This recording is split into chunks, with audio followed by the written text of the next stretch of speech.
অনেক মানুষ আহত হয়েছে, নিহত হয়েছে। এই ব্রিজ থেকে পড়ে গিয়ে জালপাতার বেশ কয়েকজন গ্রামবাসী মারা পর্যন্ত গেছে। আমরা জানি সোনাবাগ, আজ এই সোনাবাগের কথা মনে পড়ে গেল। এই সোনাদা কিন্তু এই ব্রিজ থেকে তৎকালীন সময়ে, এটা বাঁশের সাঁকো ছিল, কাঠের ছিল, এটা থেকে পড়ে গিয়ে মারা গিয়েছে। সেই সোনাদার আত্মা আজকে শান্তি পাবে।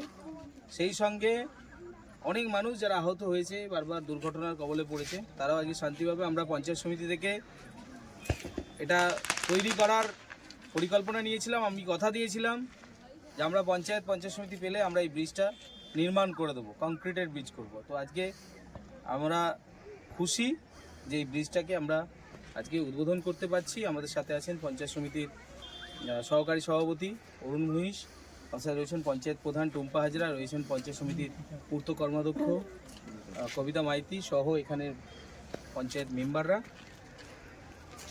সকলে মিলে জোরে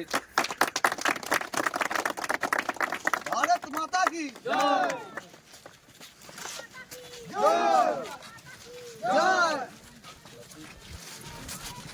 জয়, দেখুন, জয়, জয়।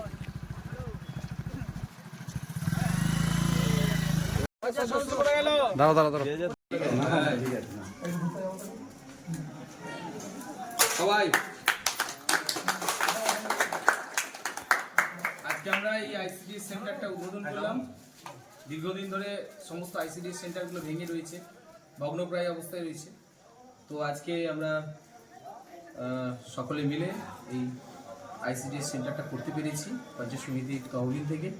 খুব ভালো লাগছে, ছোটো ছোটো বাচ্চারা খুশি হবে।